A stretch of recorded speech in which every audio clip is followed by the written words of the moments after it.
जय श्री राम।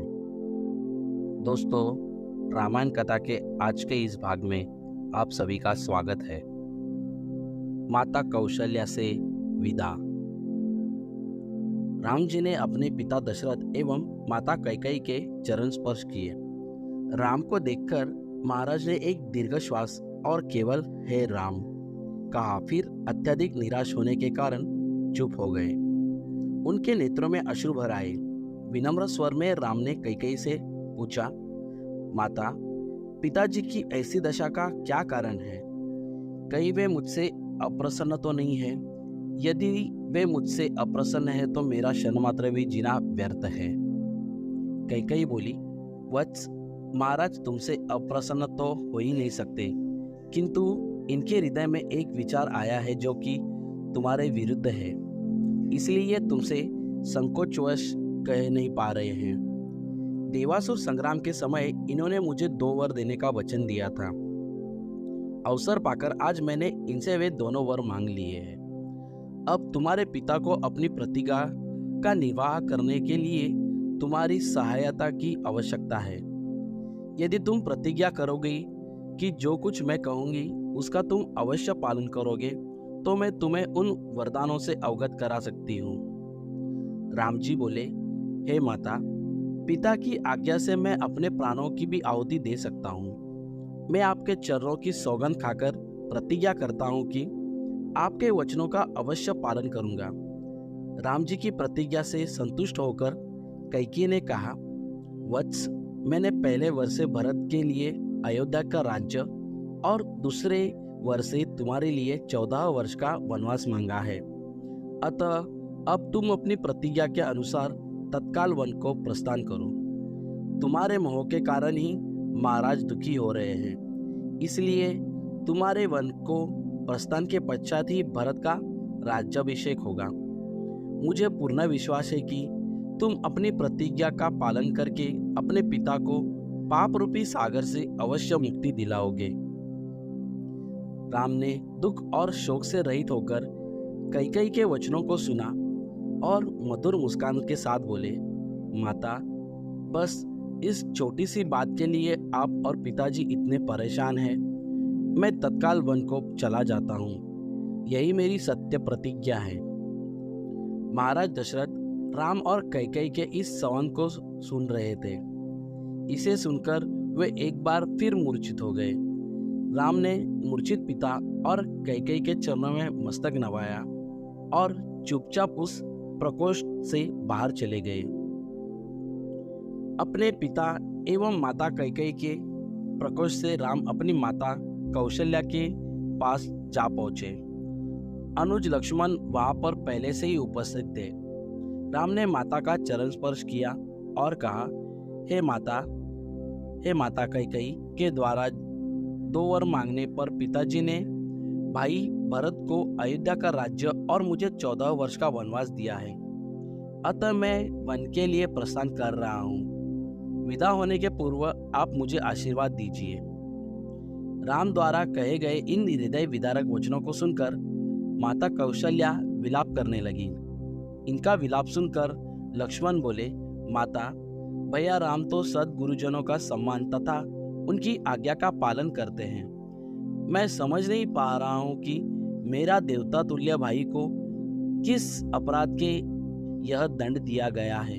उचित यही है कि बड़े भैया उनकी इस अनुचित आज्ञा का पालन न करें। भैया राम का अपराध ही क्या है? उनकी नम्रता और सहनशीलता। मैं प्रतिज्ञा करता हूँ कि यदि राम के राजा बनने में भरत या उनके पक्षपाती कंटक बनेंगे तो मैं उन्हें उसी क्षण यमलोक भेज दूंगा। मैं भी उसी प्रकार आपको दुख को दूर कर दूंगा जिस प्रकार से सूर्य अंधकार को मिटा देता है। माता कौशल्या ने कहा, पुत्र राम, तुम मुझे इस प्रकार बिलखता छोड़कर वन के लिए प्रस्थान नहीं कर सकते। यदि पिता की आज्ञा का पालन करना तुम्हारा धर्म है तो माता की आज्ञा का पालन करना भी तुम्हारा ही धर्म है। मैं तुम्हें आज्ञा देती हूँ कि अयोध्या में रहकर मेरी सेवा करो।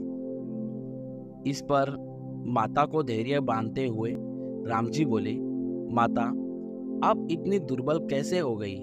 ये आज आप कैसे वचन कह रही है? आपने ही तो मुझे बचपन से पिता की आज्ञा का पालन करने की शिक्षा दी है। अब क्या मेरी सुख सुविधा के लिए अपनी ही दी हुई शिक्षा को झुठलाएंगी? एक पत्नी के नाते भी आपका कर्तव्य है कि आप अपने पति की इच्छा पूर्ति में बाधक न बने। आप तो जानती ही है कि चाहे सूर्य, चंद्र और पृथ्वी अपने अटल नियमों से टल जाए, पर राम के लिए पिता की आज्ञा का उल्लंघन करना कदापि संभव नहीं है। मैं आपसे निवेदन करता हूँ कि आप प्रसन्न होकर मुझे वन जाने की आज्ञा प्रदान करें, ताकि मुझे यह संतोष रहे कि मैंने माता और पिता दोनों की ही आज्ञा का पालन किया है। फिर वे लक्ष्मण से संबोधित करते हुए उन्होंने कहा, लक्ष्मण, तुम्हारे साहस, पराक्रम, शौर्य और वीरता पर मुझे गर्व है। मैं जानता हूँ कि तुम मुझसे अत्यंत स्नेह करते हो, किंतु है सौमित्र, धर्म का स्थान सबसे ऊपर है। पिता की आज्ञा की अवहेलना करके मुझे पाप, नरक और अपयश का भागी बनना पड़ेगा। इसलिए है भाई, तुम क्रोध और शोभ का परित्याग करो और मेरे वन गमन में बाधक मत बनो।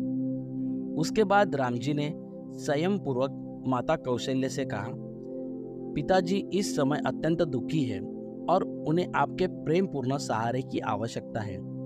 ऐसे समय में यदि आप भी उन्हें छोड़कर चली जाएंगी तो उनकी मृत्यु में किसी प्रकार का संदेह नहीं रह जाएगा। मेरी आपसे प्रार्थना है कि उन्हें मृत्यु के मुख में छोड़कर आप पाप का भागी न बने। उनके जीवित रहते तक उनकी सेवा करना आपका पावन कर्तव्य है। आप मोह को त्याग दें और मुझे वन जाने की आज्ञा दें। मुझे प्रसन्नता पूर्वक विदा करें। मैं वचन देता हूँ कि 14 वर्ष की अवधि बीतते ही मैं लौटकर आपके दर्शन करूंगा।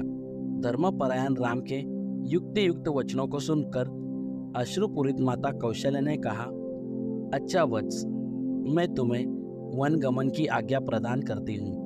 परमात्मा तुम्हारे वन गमन को मंगलमय करे।